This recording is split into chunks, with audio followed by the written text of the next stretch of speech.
श्री राम गुरु वशिष्ठ से पूछ रहे हैं, भगवान बनने के लिए क्या करना पड़ेगा।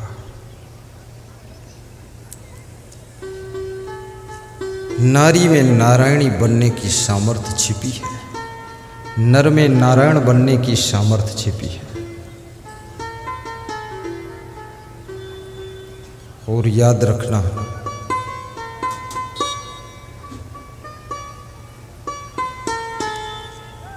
आप अपनी सोई हुई शक्तियों को जागृत करो।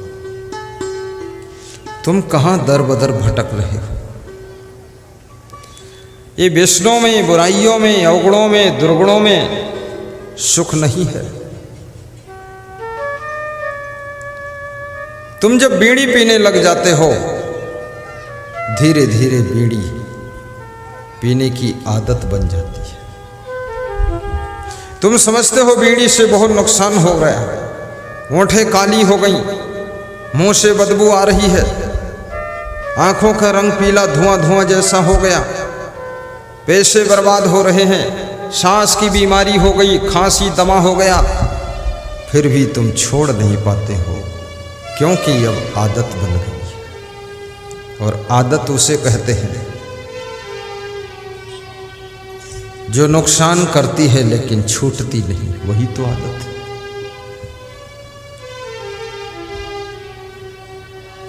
और जिसकी आदत छूट जाए वह व्यक्ति बहुत महान होता है। गाली बकने की भी आदत बन जाती है। कितने लोग भैंस को भी गाली देते हैं, साइकिल को भी गाली देते हैं, चप्पलों को गाली देते हैं, कितने लोग चश्मा को गाली देते हैं, कितने लोग चाय को गाली देते हैं। पीते भी हैं और कहते हैं साली मीठी ज़्यादा है, चाय को साली बताते हैं।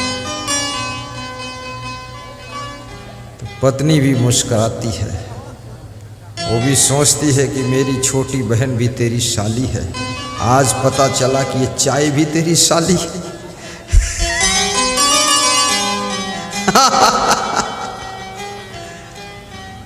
चाय को भी गाली।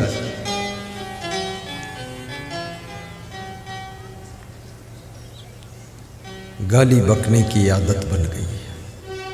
और ये आदत इतनी बिगड़ जाती है कि लोग अपने माँ बाप को भी गाली दे देते हैं। और जब माँ बाप को तुम गाली देने लग जाओ तो समझ लेना तुम माया के गुलाम हो चुके हो। समझ लेना तुम्हारा विवेक समाप्त हो चुका है। अपने भाई बहन को गाली मत देना। गाली तो बकने से कोई फायदा नहीं है। तुम्हारे मन की भड़ास निकल जाती है और तुम्हारी आदत बिगड़ जाती है।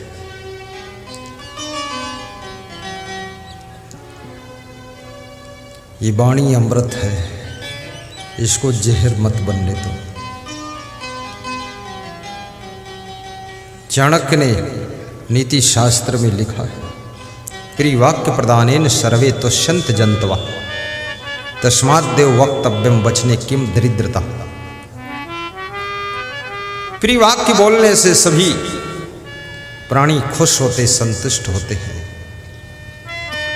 हे मनुष्य देव, प्रियवाणी बोलने में क्या कमी है, किस बात की दरिद्रता है, बोल सकते हैं। जो स्त्री प्रियवाणी बोलती है उसका पति बीमार कम होता है,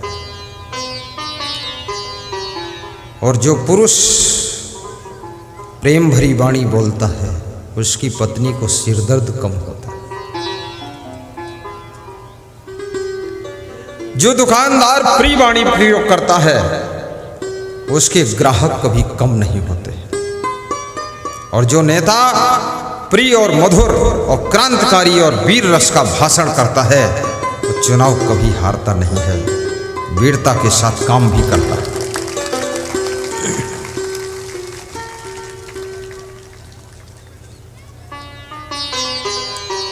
अभद्र शब्दों का प्रयोग मत करो, प्रियवाणी बोलो।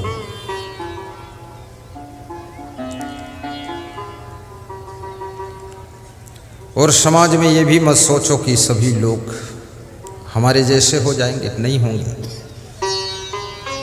जितने लोगों का सृष्टि में जन्म हुआ है सब बिलक बिलक प्रतिभा लेकर पैदा हुए।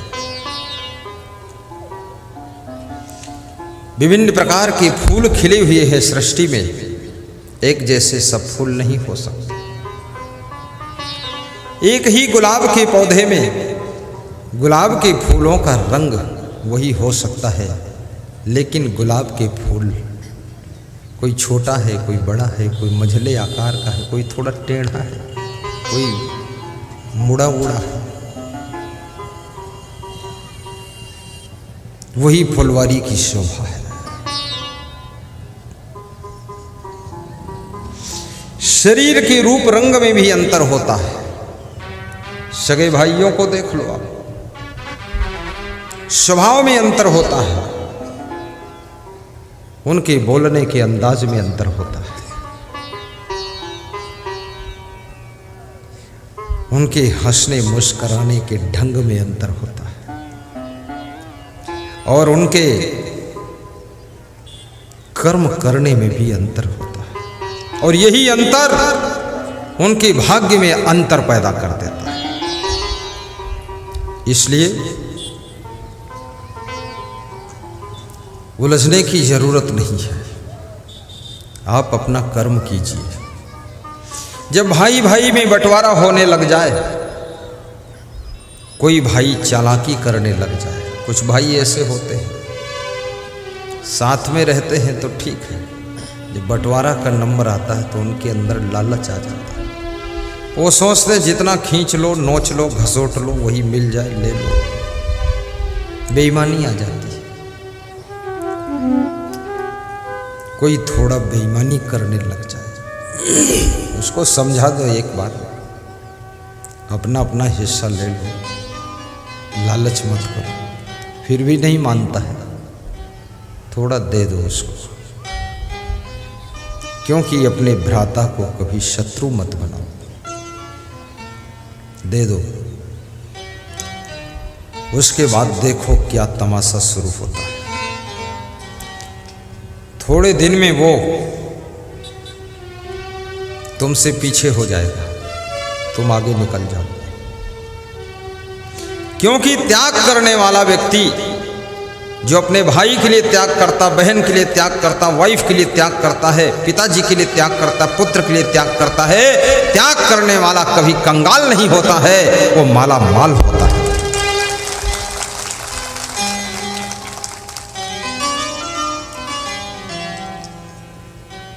और बंटवारा जब हो छोटी छोटी चीजों के लिए, दुश्मन के तरीके से बंटवारा मत करो। किसी को थोड़ा ज्यादा भी मिल जाएगा, क्या फर्क पड़ता है? क्या तुमको अपनी बाहु भुजाओं का बल मालूम नहीं? अपने बुद्धि बल को क्या तुम भूल गए हो?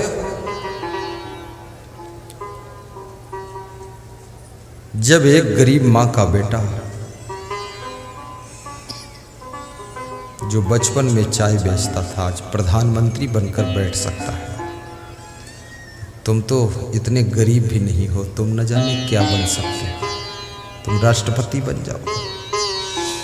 राष्ट्रपति बनो न बनो, अपनी पत्नी के पति बने हो, ये कोई कम है? बहुत बड़ी चीज। राष्ट्र का पति है, तुम अपनी पत्नी के पति हो तुम भी पति। पति होने का एक अंदाज ही अलग होता है। जिस दिन कोई बेटा पति बनता है ना, उसके दिल पे हाथ धर कर देखो कितना खुश है। घोड़े की पीठ पर बैठकर जब दूल्हा चलता है, दूल्हा हंसता हुआ नजर आता है, घोड़ा भी बीच बीच हंसता है, ही ही ही ही ही ही ही ही ही ही। घोड़े से किसी ने पूछा तू क्यों हंसता है? विवाह तो दूल्हे का होगा, तुझे क्या खुशी? बोले मैं इसलिए हंसता हूँ क्योंकि मेरी पीठ पर बैठा हुआ दूल्हा भी हंसता है। बोले वो हंसता है, उसका विवाह होने जा रहा, तेरा क्या होने जा रहा? बोले मैं इसलिए भी हंसता हूँ कि दूल्हा आज हंस ले, कल से इसको जिंदगी भर रोना पड़ेगा।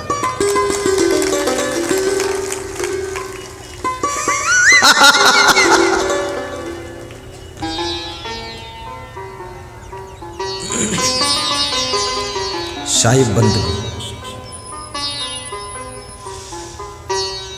पाँव फूलों पे रखने से पहले तुमको कांटों पे चलना पड़ेगा। गाइए। पाँव फूलों पे रखने से पहले तुमको कांटों पे चलना पड़ेगा। जिंदगी ये किराए का घर है, एक दिन खाली करना पड़ेगा। जिंदगी ये किराए का घर है, एक दिन खाली करना पड़ेगा। मौत जिस वक्त आवाज देगी, घर से बाहर निकलना पड़ेगा। मौत जिस वक्त आवाज देगी,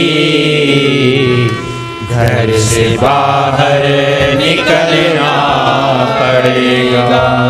घर से बाहर निकलना पड़ेगा। ढेर मिट्टी का हर आदमी है, बाद मरने के होता यही है।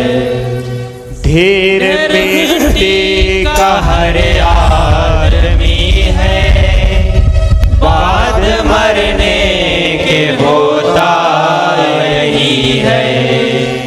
धातु कब्रे खुदेगी जमी पर, धातु कब्रे खुदेगी जमी पर, या चिताओं में जलना पड़ेगा। या तो तुरबत बनेगी जमी पे, या चिताओं में जलना पड़ेगा। पाँव फूलों पे रखने से पहले तुमको कांटों पे चलना पड़ेगा। गुलाब का फूल बहुत सुंदर होता है, लेकिन उसको जब तुम तोड़ने जाते हो, तुम्हारी उंगलियों में कांटे चुभ जाते हैं, उसके पड़ोस कांटे भी लगे। इस दुनिया में जो जो तुम्हें सुंदर दिखता है, वहाँ कांटे भी हैं। उन कांटों से गुजरना सीखो, कांटों से पार होना सीखो। साहिब बंदगी।